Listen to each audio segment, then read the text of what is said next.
Hello, welcome or welcome back to At Home with Cici. I am at home, I am Cici, I am mama to 3 amazing humans and among other things, a homeschooling parent. If you are subscribed, thank you. If you are not, please do. It will make me smile. Like, comment, share the video.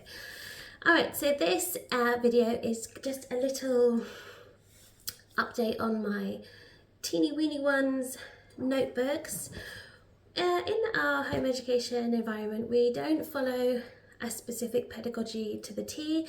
We are influenced by different theories and methods, but essentially we live and learn to our own rhythm and interests and ways, but we use or implement or take from various theories and methods. So one of the ways of home educating I enjoy and implement loosely is the Charlotte Mason approach, which is quite vast and also quite specific. So they are very much purist, and then there are people like me who just pick and choose what we enjoy from the theory. And that is notebooking, learning through literature and living books, and short, varied lessons. So yes, I'm going to show you my little one's notebooks. I have another video which I'll link here from last year, an update of her notebooks. Some people don't like to share their child's work, but I am so very proud of her, and this channel is, to connect with other home ed families, to hopefully inspire some people, to share what we do, but also as a keepsake for myself and my family to look back on. And this is a great place to archive. So I'm just doing this also for my sake. I hope you enjoy seeing her work. So I'm going to start with one that is in the video I linked, and that will be linked in the description. It is her creative writing sketchbook. It started randomly on the train. We bought a little sketchbook and a set of travel watercolors for her to do on the train home, and the things she painted, I asked her some questions about it, and then a whole story came. So this became her creative writing. She narrates the story to me, I write it down to go along with the painting she made. So this has been going on for quite a few months, but it's not a very full notebook because it only happens when my little one initiates it. Essentially, she'll want to do it, or I'll say, would you like to do this? And would you like to do some painting? Would you like to do this with this? And if she says painting, I suggest this book, and if she wants to do it, then we do it. So it's not full. It's a completely her choice situation. It's not part of any lesson, but it is lovely. So this is what we've seen so far. Actually, do you know what? I think I will flip the camera around and show you all the notebooks without having to stare at me. Okay, so let's do that. I just realised I filmed the whole thing and I hadn't pressed record. Anyway, so this is the creative writing sketchbook. They started off, oh, there's nothing there. They started off as the first few stories connect. They're relationally in order, and characters and events repeat or are spoken of again. But as time went on, each became its own standalone story. My little one will speak very quickly their story to me, and I scribe in pencil and then later write it more neatly in pen. This is an activity I love because it encourages her creativity, vocabulary, and then we've also introduced story structure, so beginning, middle and end, description, speech. I ask questions as she tells the story to help her stay on track and to elaborate further and describe more. which is a good oral practice. There's no writing involved, it's just her storytelling. And then we get her oldest sibling to read back her story in the oldest's most dramatic tones and voices, and we love it. It's very, very fun. So it's a great activity for those reasons.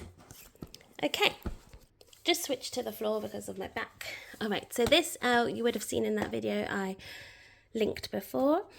This is Maya's Book of the World.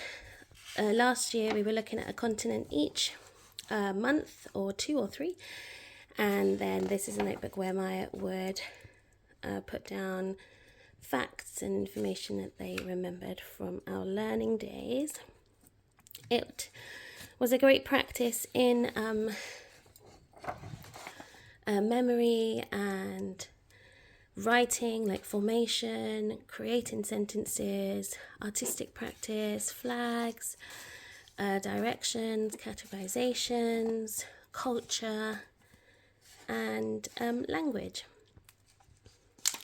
It also shows a really great progression in her writing formation and neatness, for example, and her observational skills in terms of drawing from pictures or drawing from real life. Oh, I did it again. The countries we chose were based on either choosing a country from each point of the directionally north, south, east, west, and ones that we had either connection to or specific interest in for various reasons. It is a great way to archive learning, document learning and progress, but also practice those skills like handwriting, spelling, observation, artistic skill, flags, what else? Categorization, and just in language also.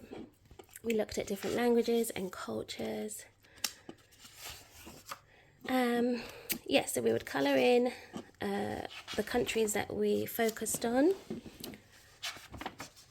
For example, Towbridge, we live in London. This is in Cambridge, we go there every year, and we love punting. That's her and her older brother. Also, keeping these notebooks is great in terms of how Charlotte Mason's notebook and approach resonates with me, just on a principle level, but also it's a great way to document your child's work when it comes to reporting to the local authority if you live in the UK. If they request it, you can just, this will be here for me to look back on when I need to write the report, and I can show, for example, progress from February when she was 3 to autumn when she was 4. So it's easy for me to look back on, but it's also a beautiful keepsake for her as she gets older, and also to compare when we do these studies again, these unit studies. There'll be more information, there'll be more art, there'll be more learning that will go into the next notebook for these. So it's just exciting and lovely to keep all these things in one spot. And she is very, very proud of them as well, which is the most important thing. Now, you may notice there wasn't Antarctica or North America there. That's because we just ran out of space, and I didn't want to start a whole new notebook just for one continent. So we just made a separate one for North America. We didn't do Antarctica because of the way we were studying the countries. It was more about culture and language and food and experiences in animals.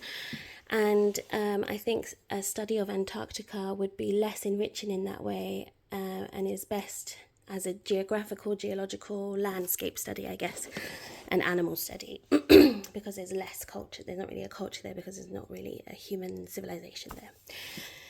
But there's animals and there's weather and climate and so on. So that will be for when she's older. But North America is here. And again, she chose things that resonated with her, that she could relate to.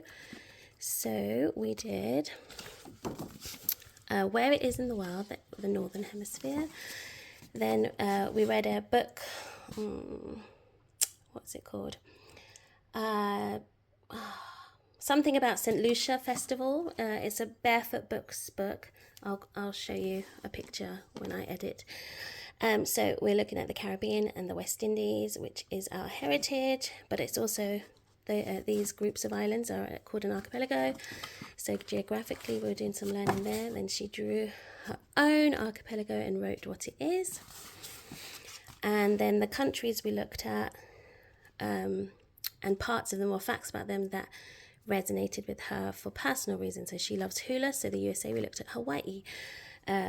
We like to look at Canada because obviously it's a country in North America, but also because she went there when she was 18 months to support her oldest sibling when they were traveling there for work.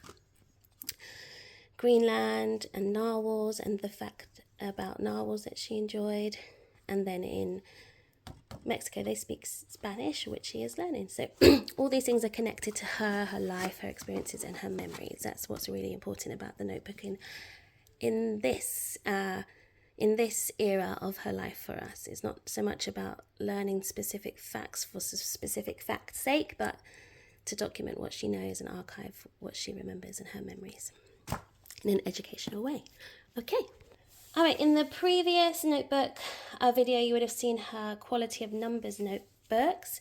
We've moved on now from that, and she is doing general maths. This is book 1 so far. So this is her 3rd maths notebook, and we have practiced our counting up to 1, and she is able to write all the numbers and count all those numbers as well, in and out of order.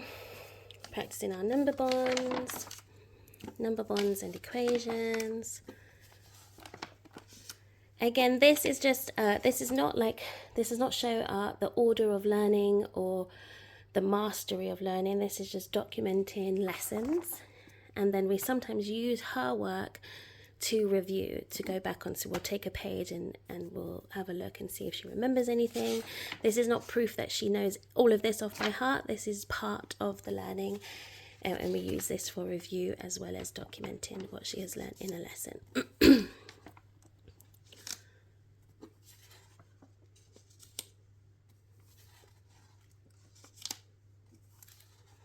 There's a combination of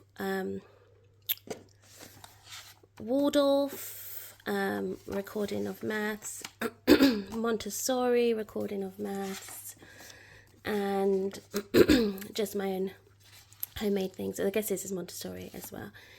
This is one she did on the train, and she used one of those pencils that has like 4 colours in one on the pencil, the coloured pencil part. So that made it so much more exciting for her just to use a multicoloured pencil. She was more engaged in the work, and because we were doing it on the train and because it was just already laid out. I would have had her do it if we were doing it on the mats. We would have got the actual physical material, but because it's coloured and she recognises these images as the beads, she enjoyed doing this. And that's where we are so far with maths, in recording, not in learning. Okay, this is, as it says, Maya's Nature Journal number 2. She completed a whole book last year and restarted again in a new one. So this book is, again, it's similar to the her creative writing book where she paints and then tells me a story. This one, again, is not really a lesson. It's just something we do if we've gone for a walk and she's noticed something, we spot something, we bring it back and write it down and draw from it. And tutu, so this was her own spelling. I think that's lovely. Again, with writing, you can see the difference in progression from like size and formation as we progress through the book. So this one is a lot of observation. We would take the flowers inside and draw from real life. Sometimes draw from a picture, either a picture online or a picture we took. Another one I wanted her to, some of the time I tell her the spelling, like dead or bird, but I thought, let me see how she does this one, and she used the sounds that she has right now to make something that made sense to her. I won't always do this because I think it's important to correct so the child's brain learns the right way rather than remembering the wrong thing. But engaging her phonics knowledge, I think, is also important. So it's a two-way thing. This was in relation to her birthday. We went to Warwick Castle.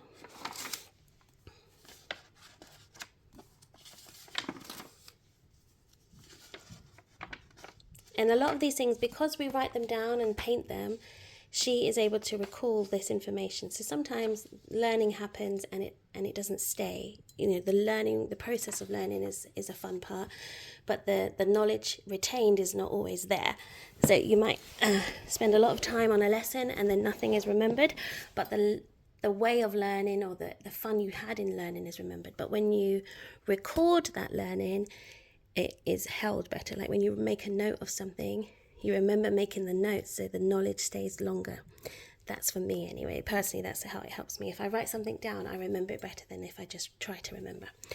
So Maya knows, can tell me all the facts that we learned about the difference between butterflies and moths, because we spent time having fun learning it, but then we also recorded it.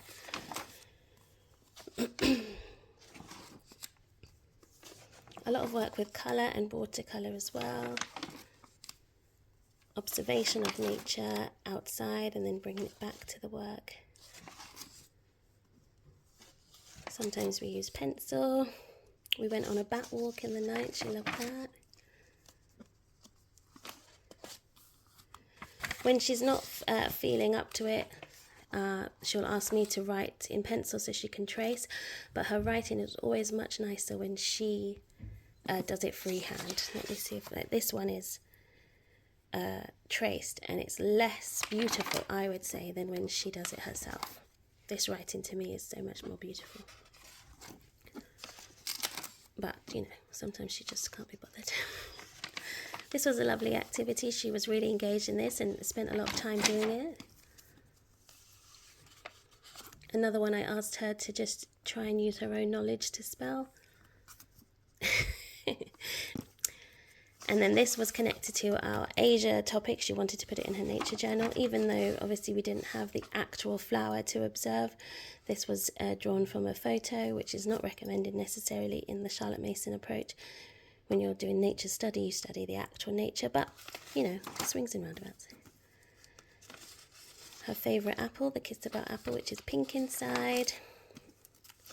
This was done using her Montessori puzzle, so each piece was traced, just like the puzzle. She took so much time in that and was so very proud.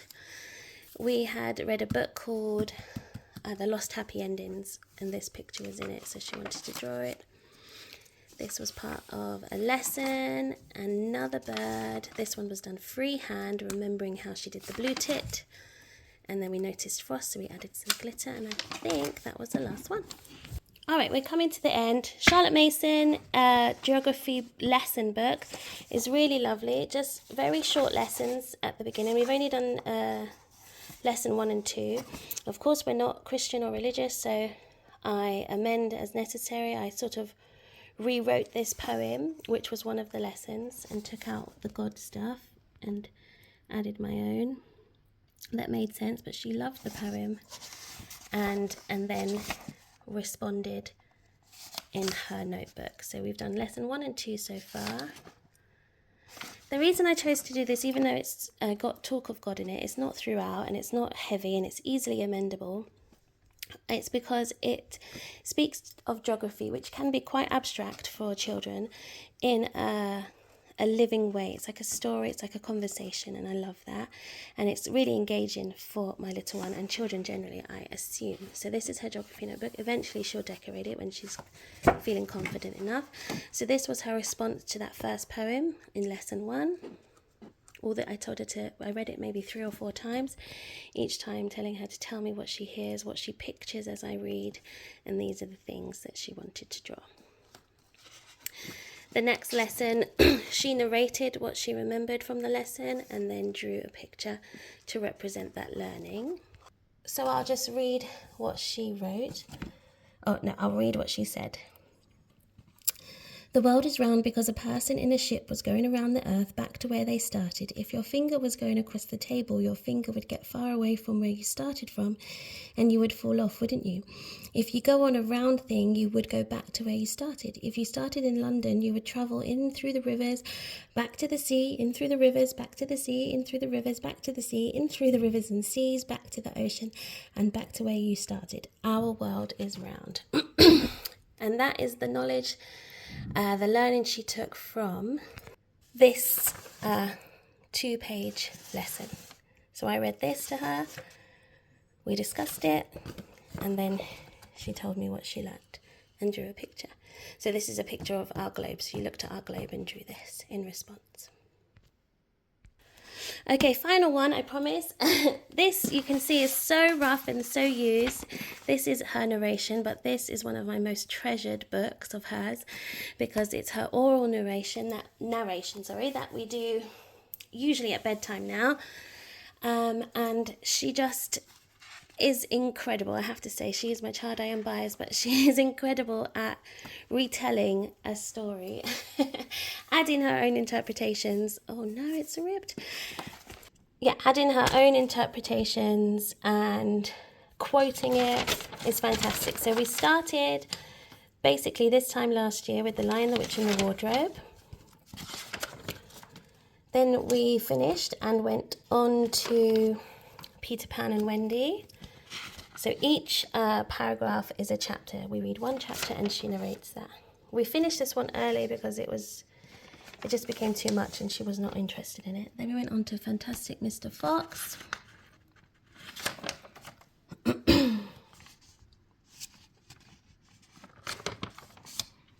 And then The Iron Man. And I try my best. This writing is really rough because I write as she speaks in bed together. She's telling me what happened and I'm writing as she's talking. And I try and write exactly, I do write exactly as she says it. So if she says long, I'll write oh to show and to remember how she spoke it. I should really record it. I just don't have enough space on my phone to do that. Then it was The Iron Woman, which was a little less interesting than The Iron Man, a bit weirder. The BFG, and I think the BFG was one of some of her best narration. It's where she really came into her own sort of character with retelling stories, and it's just so fun to read them back. Then we started on The Enchanted Wood by Enid Blyton, and just look how much each chapter she tells. It's incredible.